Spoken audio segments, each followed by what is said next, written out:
Hi, and welcome back to Mr. Raymond's Social Studies Academy, where today we will finish up with the American Revolutionary War. So last time we looked at the British disastrous Southern Campaign, where they faced guerrilla warfare tactics and harassment by the likes of Francis the Swamp Fox Marion. We also learned about the arrival of the French troops, first in New England, who traveled south with General Washington, meeting up with another French fleet who defeated the British in the Battle of the Chesapeake, trapping British General Cornwallis and his 8,000 troops at Yorktown, Virginia. And today we will finally look at how independence was achieved, as well as the legacy of this monumental war. We will look at how the underdog American army was able to defeat the mighty British and the impact of this great war. And just a reminder, teachers, that this PowerPoint with a wide variety of resources are available at Teachers Pay Teachers. Just click the link in the notes below this video or search for Mr. Raymond's Social Studies Academy. So as we learned in our last lesson, the capture of the British Southern forces at Yorktown was a monumental defeat for the English. While there was a few more battles fought after Yorktown, the defeat convinced the British that the war was too costly. In 1783, the Americans sent Benjamin Franklin, John Adams, and John Jay to Paris for a peace conference with the British and French. The Treaty of Paris was signed on September 3, 1783, as the British recognized the United States as an independent nation and promised to remove all troops from American territory, bringing peace to the Americans after 8 years of war. So let's look at how the Patriots were able to pull off this unlikely victory. Despite the strength of the British military, the Americans did have some distinct advantages. First off, they were fighting on their own land. The British had to transport troops and supplies thousands of miles across the Atlantic Ocean. And replenishing their army was expensive and time-consuming, especially as the war dragged on. The Patriots' knowledge of the terrain allowed the Americans to ambush or surprise the British using their unconventional hit-and-run tactics. As we discussed in our earlier lessons, the Patriots lost many battles and suffered devastating losses. Washington knew that he couldn't defeat the British in traditional engagements, so his plan was to draw out their troops, attack, and retreat. He hoped the longer the war dragged on, that the British would just give up. Of course, the help from the French and Spain's declaration of war were crucial. Without the French naval blockade and support at Yorktown, the victory would not have been possible. Assistance from Europeans like Lafayette and von Steuben provided essential expertise to the untrained American army. However, ultimately, the Americans were fighting for something more important than the British: liberty, freedom, and independence. To the individual British soldier, they lacked this important motivation. So what is the legacy of the American Revolution? After America gained their independence, the ideals of the American Revolution reverberated not just in the United States. The Declaration of Independence shared ideals that all men are created equal and entitled to liberty, and these ideas spread beyond our shores. The French started their own revolution in 1789, fighting under the banner of quote-unquote liberty, equality, and fraternity.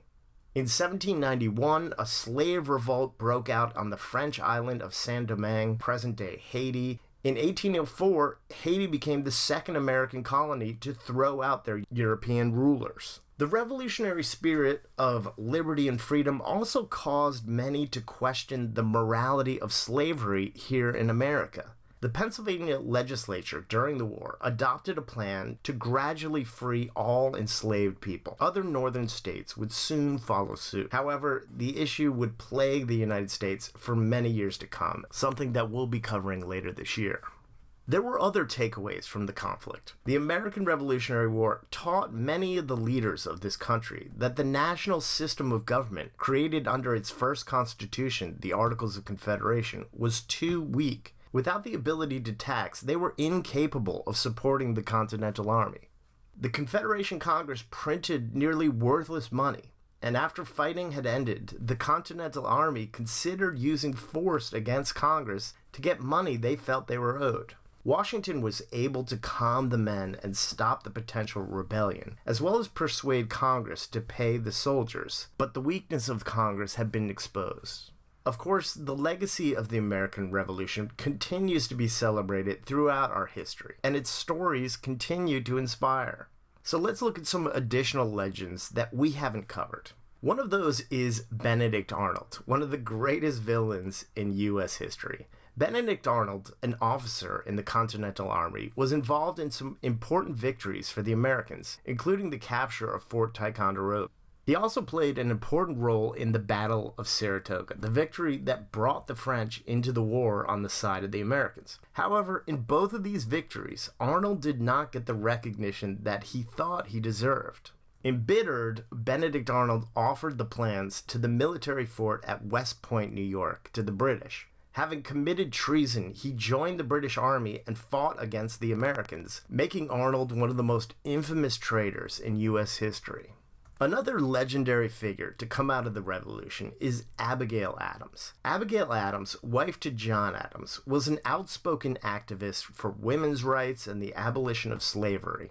Her letters to her husband during the Continental Congress and later as First Lady give us some of the best insights into political thought during the Revolutionary War and its aftermath. Adams is remembered for her warning to her husband to, quote, remember the ladies when creating a new country based on liberty and rights. In addition to Adams, women played an important role in the American Revolution, exemplified by the legend of Molly Pitcher. In 1778, during the Battle of Monmouth, New Jersey, Molly Hayes, aka Molly Pitcher, who served as a camp aide carrying pitchers of water to cool the cannons, saw her husband collapse. Molly took over as gunner of the cannon, firing bravely for the remainder of the battle. Molly Pitcher became the nickname for all women who carried water to soldiers on the battlefield. One of the best-known stories of the Revolution is that of Betsy Ross. The legend of Betsy Ross comes from a story that she was approached by Washington and 3 officers and asked to create a flag for the new nation. While no one knows for sure if the story is true, the Continental Congress voted to make the Stars and Stripes the national flag on June 14, 1777, and this story of Betsy Ross continues to be told. Of course, George Washington, the father of our country, was the most legendary figure to come out of the Revolutionary War. In December of 1783, after British troops left New York, Washington bid farewell to his soldiers and returned to Mount Vernon, handing power over to the Congress. He told them that, quote, he would take his leave of public life. However, Washington would not stay out of public life for long, and that's where we'll pick up next time as we look at the creation of the United States. But first, let's review. Their defeat at this battle convinced the British that the Revolutionary War was too costly. Yorktown. This peace treaty ended the American Revolutionary War. The Treaty of Paris. These 3 American diplomats and founding fathers were sent to create the peace treaty. Benjamin Franklin, John Adams, and John Jay. What disadvantage made it hard for the British to supply their troops? Their distance from home. What advantage allowed the Americans to ambush and surprise the British Army? They were fighting on their homeland. True or false, Washington thought the only way to defeat the British was to battle them head-on like traditional European wars. False. Support from what country was crucial to victory at the Battle of Yorktown? France. What ideals were the Americans fighting for? Well, there's a lot, but independence, freedom, and equality. What 2 revolutions followed the American? The French Revolution and the Haitian Revolution. Talk of liberty and equality caused some Americans to question this terrible institution. Slavery. What realization did some leaders come to about our government during the Revolutionary War? That it was too weak. This officer gained the reputation as one of America's worst traitors. Benedict Arnold. This First Lady was an advocate for the rights of women and slaves. Abigail Adams. This woman showed that women could fight during a war. Molly Pitcher. This woman supposedly created the Stars and Stripes flag. Betsy Ross. And that's it. I want to thank you guys for watching. Be sure to subscribe because up next we are going to look at a more perfect union, the creation of the United States. And just a reminder, teachers, that this PowerPoint with worksheets, smartboard activities, quizzes, Kahoots, lesson plans, and additional activities are available at Teachers Pay Teachers. Click the link in the notes below this video or search for Mr. Raymond's Social Studies Academy. Keep up the good work, guys, and you're going to ace that test.